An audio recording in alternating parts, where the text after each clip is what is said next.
स्वागत है दोस्तों आपका आज की इस वीडियो में। आज का हमारा टॉपिक है ह्यूमन ब्लड। इससे जुड़े 50 मोस्ट इंपॉर्टेंट प्रश्नों के बारे में चर्चा करेंगे जो आपके एग्जाम की दृष्टि से बहुत ही उपयोगी है। बढ़ते हैं अपन सीधे वीडियो की तरफ दोस्तों। तो रक्त क्या है दोस्तों? एक रक्त द्रव संयोजी ऊतक है। रक्त क्या है? द्रव संयोजी ऊतक है दोस्तों। रक्त का हमारे शरीर में जीवनदायिनी द्रव की तरह इसका उपयोग है दोस्तों, जो पोषक तत्व, ऑक्सीजन, हार्मोन और अपशिष्ट पदार्थों का परिवहन करता है दोस्तों। ये शरीर में संचरण तंत्र यानी सर्कुलेटरी सिस्टम के माध्यम से हृदय के द्वारा पंप किया जाता है। किसके द्वारा पंप किया जाता है ब्लड? हमारे शरीर में हृदय के द्वारा। एक वयस्क व्यक्ति जो होता है ना दोस्तों, उसमें 4 से 5 लीटर उसमें रक्त पाया जाता है यानी खून पाया जाता है। और दोस्तों ये हमारे शरीर का, एक वयस्क व्यक्ति के शरीर का 7 से 8% तक होता है। नेक्स्ट आगे बात करते हैं दोस्तों रक्त में पाए जाने वाले पदार्थों में प्लाज्मा की बात करते हैं। तो प्लाज्मा लगभग 55% पाया जाता है। ब्लड में प्लाज्मा कितना होता है? लगभग 55%।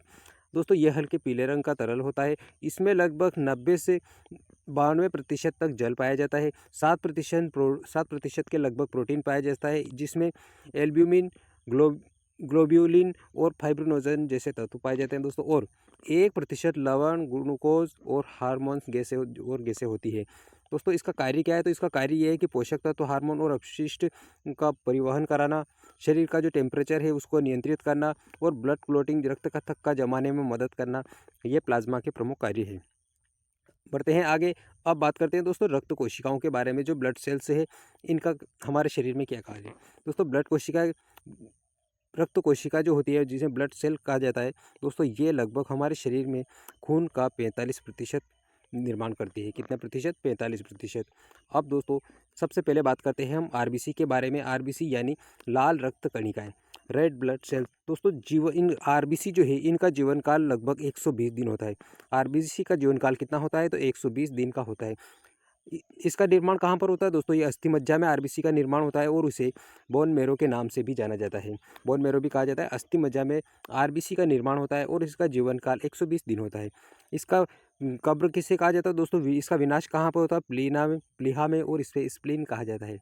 आरबीसी का विनाश प्लीहा में होता है, स्प्लीन इसे कहा जाता है। इसे इसका कब्र भी कहा जाता है। इसे इसका कब्र भी कहा जाता है दोस्तों। इसका आरबीसी का कार्य क्या होता है हमारे शरीर में? तो आरबीसी का कार्य दोस्तों हीमोग्लोबिन जो है, इसका हीमोग्लोबिन के द्वारा ऑक्सीजन और कार्बन डाइऑक्साइड का परिवहन करना रक्त कोशिका आरबीसी का प्रमुख कार्य है। अगला दोस्तों अब श्वेत रक्त कोशिका यानी वाइट ब्लड सेल्स। श्वेत रक्त कोशिका दोस्तों इसके बारे में जानते हैं। तो इसका जीवन काल कुछ घंटे या कुछ दिन का होता है, कम समय के लिए ये WBC होती है दोस्तों। संख्या इसकी प्रति की पावर 3 रक्त में लगभग 7000 से 8000 तक की होती है। इसका कार्य क्या है दोस्तों? तो इस WBC का कार्य संक्रमण और बीमारियों से रक्षा करना इसका प्रमुख कार्य है। WBC का कार्य क्या है? संक्रमण और बीमारियों से हमारी रक्षा करना। इसके प्रकार कौन कौन से हैं दोस्तों WBC के? तो इसे न्यूट्रोफिल, बेसोफिल, इयोसिनोफिल, मोनोसाइट और लिम्फोसाइट, ये सारे इसके प्रकार है। कौन कौन से? न्यूट्रोफिल, बेसोफिल, इयोसिनोफिल और मोनोसाइट, लिम्फोसाइट, ये सारे WBC के प्रकार हैं। करते हैं दोस्तों रक्त प्लेटलेट्स के बारे में। दोस्तों रक्त प्लेटलेट्स के समय कितना होता है? तो ये इसका जीवन काल होता है 7 से 10 दिन तक रक्त प्लेटलेट्स का जीवन काल होता है। इनकी संख्या दोस्तों रक्त में लगभग 2.5 से 4 लाख तक होती है। कितनी? ब्लड में 2.5 लाख से 4 लाख तक इसकी रक्त में संख्या होती है दोस्तों। रक्त प्लेटलेट जो है इसका कार्य क्या है हमारे शरीर में? तो इसको ब्लड का क्लोटिंग करने का कार्य है। बढ़ते हैं दोस्तों आगे ब्लड ग्रुप के बारे में। ब्लड ग्रुप में दोस्तों रक्त समूह जो है इसकी तय कैसे किया जाता है? तो एंटीजन के माध्यम से इसको तय किया जाता है कि कौन सा ब्लड ग्रुप है दोस्तों। मुख्य प्रणाली ABO और RH फैक्टर, ये प्रमुख प्रकार के मुख्य इनकी प्रणालियां हैं A, B और O। इससे मिलकर दोस्तों AB और O, ये 4 प्रकार के ब्लड ग्रुप बनते हैं। RH फैक्टर दोस्तों ये बंदरों में पाया जाता है। सकारात्मक हो या नकारात्मक भी हो सकते हैं दोस्तों। यूनिवर्सल डोनर, O को यूनिवर्सल डोनर कहा गया है। ये इस ब्लड ग्रुप का व्यक्ति किसी भी व्यक्ति को ब्लड दे सकता है। यूनिवर्सल रिसेप्टेंट दोस्तों, ये व्यक्ति सभी प्रकार के ब्लड को ले सकता है। ए वाला भी ले सकता है, बी वाला भी ले सकता है और ओ वाला ब्लड ग्रुप भी ले सकता है। तो करते हैं आगे रक्त से संबंधित दोस्तों प्रमुख रोग बीमारियों के बारे में। खून से संबंधित बीमारियां कौन कौन सी होती है? तो एनीमिया रोग होता है ब्लड से संबंधित। एनीमिया रोग में दोस्तों आयरन की कमी हो जाती है, लोहे की कमी हो जाती है, आयरन की कमी, हीमोग्लोबिन की कमी होती है इस एनीमिया रोग में। हीमोफीलिया बीमारी, हीमोफीलिया में दोस्तों रक्त का थक्का न जमने, ये प्रमुख समस्या होती है। ल्यूकेमिया में दोस्तों WBC का कैंसर हो जाता है। थैलेसीमिया में दोस्तों आरबीसी जो है रेड ब्लड सेल्स से जुड़ी आनुवंशिक बीमारी होती है। पीलिया यकृत विकार है दोस्तों, इसे बिलिरुबिन की अधिकता हो जाती है। किसकी अधिकता हो जाती है? बिलिरुबिन की अधिकता हो जाती है पीलिया में। तो कौन कौन सी बीमारी होती है रक्त से संबंधित? एनीमिया, हीमोफीलिया, ल्यूकेमिया और थैलेसीमिया और पीलिया, ये सारी बीमारियां, पांचों बीमारियां ब्लड से संबंधित होती है। की ओर पहला प्रश्न है हमारा, मानव शरीर में रक्त की औसत मात्रा कितनी होती है? दोस्तों मानव शरीर में रक्त की मात्रा 4 से 5 लीटर होती है। कितनी होती है? 4 से 5 लीटर मानव शरीर में रक्त की मात्रा होती है। कितना पाया जाता है? एक वयस्क व्यक्ति में 4 से 5 लीटर रक्त पाया जाता है। नेक्स्ट प्रश्न, रक्त का लाल रंग किसके कारण होता है? तो दोस्तों हीमोग्लोबिन के कारण रक्त का लाल रंग होता है। दोस्तों हीमोग्लोबिन के कारण रक्त जो है खून का रंग लाल होता है और ब्लड दोस्तों आरबीसी की मौजूद हीमोग्लोबिन लव मेहता की जो रक्त है वो लाल रंग देता है। तो दोस्तों तीसरा प्रश्न, रक्त का तरल भाग क्या कहलाता है? दोस्तों रक्त का तरल भाग क्या कहलाता है? इसे प्लाज्मा कहा जाता है। रक्त के तरल भाग को प्लाज्मा कहा जाता है। दोस्तों प्लाज्मा हमारे रक्त में 55% के लगभग होता है और इसका 90% हिस्सा जल पाया जाता है। तो दोस्तों प्रश्न में ये भी पूछा जा सकता है कि प्लाज्मा हमारे शरीर में रक्त में कितने प्रतिशत प्लाज्मा पाया जाता है? तो दोस्तों 55% पाया जाता है। और प्लाज्मा में जल का कितना हिस्सा होता है? तो ये 90% तक का जल में का हिस्सा होता है हमारे रक्त में। नेक्स्ट अगला प्रश्न है, रक्त किस प्रकार का ऊतक है? दोस्तों रक्त एक संयोजी ऊतक है। किस प्रकार का है? रक्त को एक द्रव संयोजी ऊतक कहा जाता है। नेक्स्ट प्रश्न, रक्त का पीएच मान कितना होता है? दोस्तों रक्त का पीएच मान 7.4 होता है। क्या होता है? 7.4 होता है। दोस्तों 7.4 हल्का क्षारीय होता है। नेक्स्ट प्रश्न, आरबीसी का जीवन काल कितना होता है? दोस्तों आरबीसी का जीवन काल 120 दिन का होता है। आरबीसी रेड ब्लड सेल्स का कार्यकाल 120 दिन का होता है। नेक्स्ट प्रश्न, सातवां प्रश्न, आरबीसी का निर्माण कहाँ पर होता है? तो दोस्तों अस्थि मज्जा में आरबीसी का निर्माण होता है। कहाँ पर होता है? अस्थि मज्जा, जिसे बोन मैरो कहा जाता है, यहाँ पर आरबीसी का निर्माण होता है। नेक्स्ट प्रश्न, आरबीसी का विनाश कहाँ होता है? दोस्तों विनाश यानी कि कब्र कहाँ किसे कहते हैं? तो आरबीसी का विनाश प्लीहा में होता है। किसे कहा जाता है? प्लीहा में होता है। इसे स्प्लीन भी कहते हैं। तो आरबीसी का कब्रस्तान कौन सा है? प्लीहा। अगला प्रश्न दोस्तों, डब्ल्यूबीसी का जीवन काल कितना होता है? दोस्तों डब्ल्यूबीसी वाइट ब्लड सेल का कार्य कुछ समय के लिए होते हैं, कुछ घंटे या कुछ दिन का। इनका जीवन काल बहुत ही छोटा होता है डब्ल्यूबीसी का। अगला प्रश्न, रक्त का कौन सा संक्रमण घटक संक्रमण से रक्षा करता है?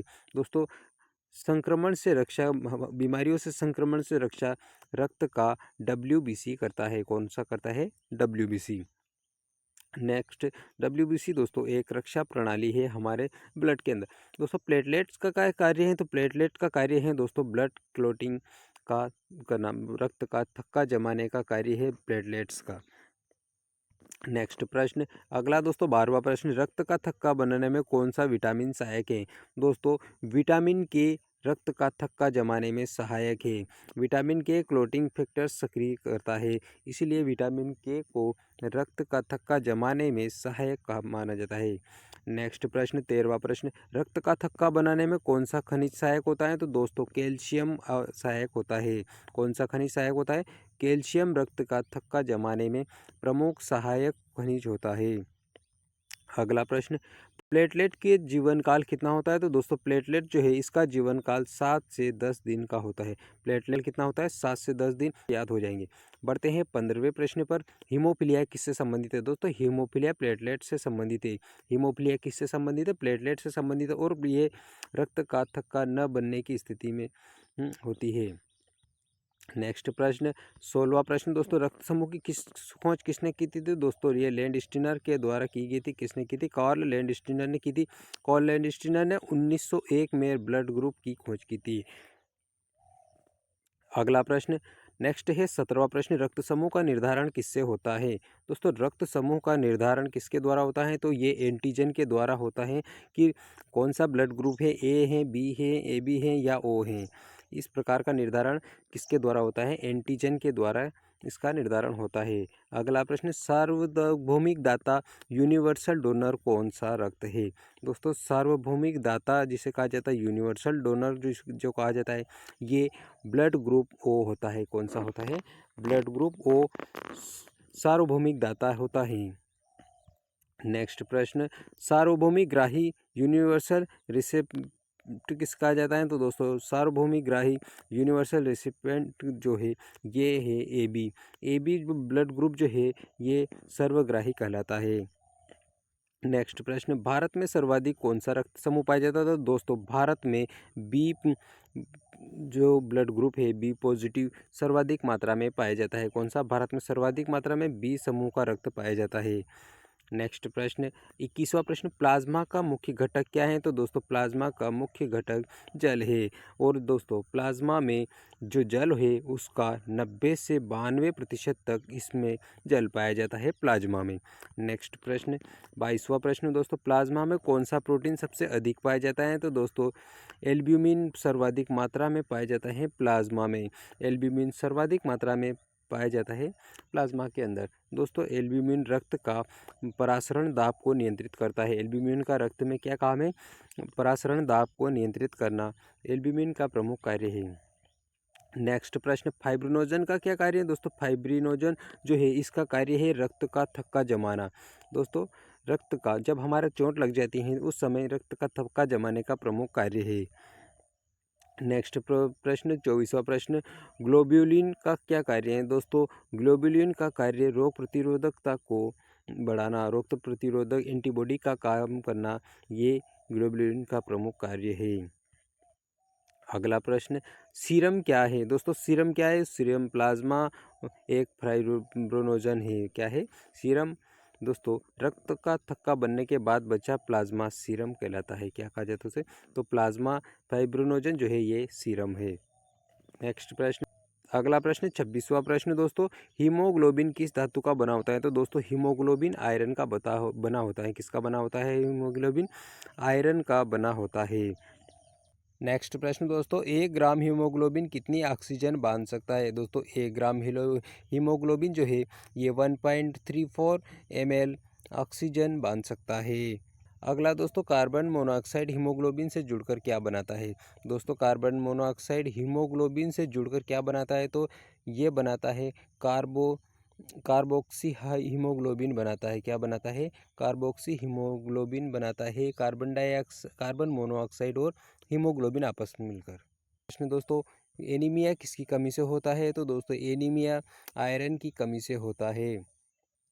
अगला प्रश्न, ल्यूकेमिया किसका कैंसर है? दोस्तों डब्ल्यूबीसी का कैंसर है ल्यूकेमिया। डब्ल्यूबीसी असामान्य वृद्धि हो जाती है। नेक्स्ट प्रश्न, थैलेसीमिया किससे संबंधित है? दोस्तों ये आरबी से संबंधित है थैलेसीमिया। और दोस्तों आरबीसी का अनुवांशिक रोग है क्या? थैलेसीमिया। आरबीसी का अनुवांशिक रोग कौन सा है? थैलेसीमिया। नेक्स्ट प्रश्न, पीलिया किस अंग से संबंधित है? दोस्तों पीलिया यकृत से संबंधित है। किससे संबंधित है ये? यकृत से संबंधित है पीलिया। नेक्स्ट दोस्तों, रक्तदान योग्य समयांतराल कितना होता है? दोस्तों रक्तदान के लिए योग्य समयांतराल कितना होना चाहिए? दोस्तों 3 माह का समय होता है। 3 माह के बाद रक्त दिया जा सकता है फिर से। तो दूसरी बार रक्त देने का समय 3 माह का होता है। अगला प्रश्न, रक्त का अध्ययन क्या कहलाता है? दोस्तों रक्त का अध्ययन हेमेटोलॉजी कहा जाता है। दोस्तों एग्जाम में ये प्रश्न आया हुआ है। हेमेटोलॉजी रक्त के अध्ययन को कहा जाता है। इसे रक्त विज्ञान के नाम से जाना जाता है। रक्त का संरक्षक अंग कौन सा है? दोस्तों रक्त जो है इसका संरक्षक अंग कौन सा है? तो इसके लिए संरक्षक अंग है प्लीहा। प्लीहा रक्त का संरक्षक अंग है। नेक्स्ट प्रश्न, रक्त में सबसे अधिक पाई जाने वाली कोशिका हैं? तो दोस्तों आरबीसी रक्त में सर्वाधिक पाई जाने वाली कोशिका है। दोस्तों आरबीसी की संख्या, दोस्तों आरबीसी कुल कोशिकाओं का 99% आरबीसी होती हैं रक्त में। अगला प्रश्न दोस्तों 39वां प्रश्न, रक्त का कौन सा घटक शरीर का ताप नियंत्रित करता है? तो शरीर के ताप नियंत्रण का काम प्लाज्मा के द्वारा किया जाता है, जिसमें जल और लवण का मिश्रण होता है। अगला प्रश्न 40वां प्रश्न, रक्त में सबसे अधिक डब्ल्यूबीसी किस प्रकार के होते हैं? तो दोस्तों रक्त में सबसे अधिक डब्ल्यूबीसी न्यूट्रोफिल होते हैं। किस प्रकार के? न्यूट्रोफिल प्रकार के होते हैं। इसमें लगभग 60 से 70% तक न्यूट्रोफिल पाए जाते हैं। नेक्स्ट प्रश्न 41वां प्रश्न, रक्त में ऑक्सीजन अधिकतर किस रूप में परिवहन होता है? दोस्तों ऑक्सीजन का रक्त खून के अंदर किस प्रकार से परिवहन होता है? तो दोस्तों ऑक्सी हीमोग्लोबिन के माध्यम से परिवहन होता है। किसके माध्यम से? ऑक्सी हीमोग्लोबिन के द्वारा रक्त में ऑक्सीजन का परिवहन होता है और ये दोस्तों 97% एचबी से हीमोग्लोबिन से जुड़ी होती है। अगला प्रश्न 42वां प्रश्न, रक्त में कार्बन डाइऑक्साइड का परिवहन अधिकतर किस रूप में होता है? हमारा जो ब्लड है इसमें कार्बन डाइऑक्साइड का परिवहन किस रूप में होता है? तो दोस्तों कार्बनिक अम्ल के रूप में इसका परिवहन होता है। दोस्तों लगभग 70% कार्बनिक अम्ल के रूप में हमारे शरीर में कार्बनिक अम्ल के रूप में कार्बन डाइऑक्साइड का परिवहन होता है। अगला प्रश्न, ब्लड प्लेटलेट का दूसरा नाम क्या है? दोस्तों ब्लड प्लेटलेट जो है इसका दूसरा नाम क्या है? तो इसे थ्रोम्बोसाइट के नाम से जाना जाता है। ब्लड प्लेटलेट्स को थ्रोम्बोसाइट भी कहा जाता है और दोस्तों ये थ्रोम्बोसाइट ब्लड को क्लोटिंग करने में मदद करता है। अगला प्रश्न, रक्तचाप किस यंत्र से नापा जाता है?